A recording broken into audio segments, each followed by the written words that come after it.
Um, I think that one of the biggest adjustments for me was acceptance. And I'm gonna take a slight turn here, but I promise it comes back full circle because of the way he passed. Um, it was very hard for me to accept that he was gone. Um, and when you're not mentally in a place to accept something, sometimes your mind can start to play some serious tricks on you. And one of the things that from the outside looking in, I knew it seemed crazy, but in my mind, to justify, to deal with this sudden loss, the things I had to tell myself, um, by him not being here, by him not walking through that door at 7:30, 7:45, was I went through a very dark period where I just couldn't accept it.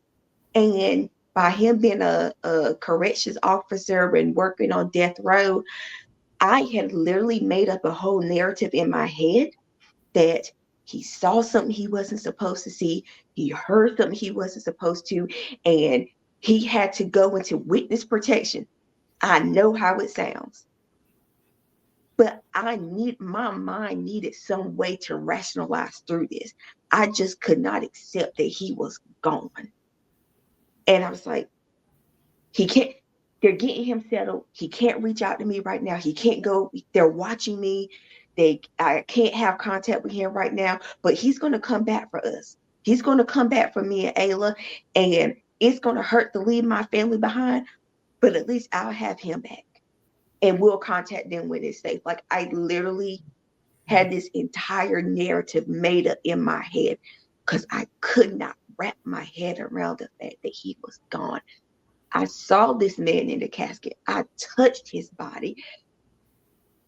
I had even made up in my mind that it was a body double because they had to make it look real. Like I, I just could, I just could not. Every creak in the house, every time it settled, it was that's him coming. I got to be ready. That's when I knew I needed to get therapy. And I'll tell anybody, it's okay to have Jesus and a therapist because I needed that because I was like, I'm losing it. I am going off the deep end. I've lost my husband. I cannot lose my child too. I have got to get myself together. And I confided in a friend, and she was able to get me in touch with a therapist. And I started grief counseling. And I will tell you, there are things that was said in those sessions that only me, her, and God would ever know.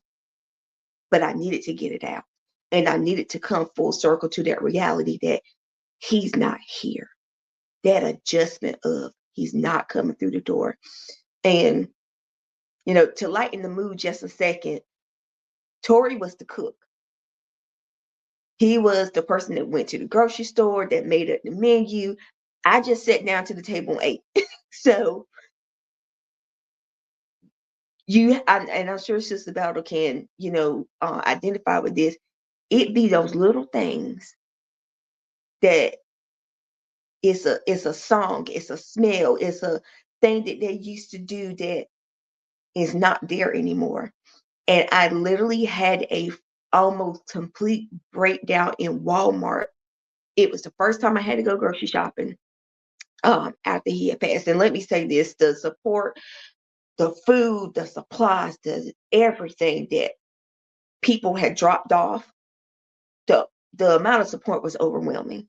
I literally did not have to step inside of a grocery store for about 3 months after he passed. There was so much stuff. The people in my neighborhood had did a dinner tree where twice a week different people would just come and drop meals off at my house and say, we know he was the cook, we know you don't cook, here's something.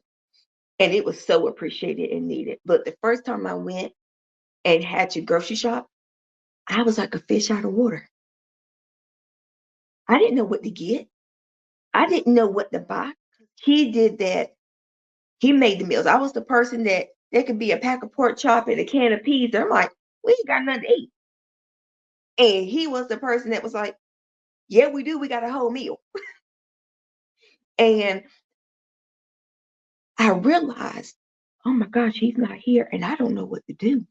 And I got to feed myself. I got to feed my child. I don't know what to make. And I stood in the middle of Walmart and just lost it. I just broke down crying to the point where people were like, ma'am, are you okay? Are you okay? And I'm like, no. I said, I don't know what I'm doing. And people were like, well, is it something I can help you with? And I was like, no, no, no. And, I kind of got myself together and, picked up a couple of things and hightailed it out the store because it was so emotionally triggering to be in that store because I was like, this was his thing. And now I have to do this. I have to figure it out. And I don't know what I'm doing. And it was one more thing to adjust to of this is your new norm and you got to figure it out. And it was something so small, but yet so significant that, wow, this things have truly changed. And like I said, you have to figure it out. Life doesn't stop. You have to go on. And I mean, I guess that's it. Like life doesn't stop. And you got to figure it out. And, eventually I did. I'm still not the best cook in the world by any means, but I'll keep you alive. So, things have definitely gotten better over the years, but grief is not a linear process and it is not something that is a microwave process. You just have to go through it. Yes, yes.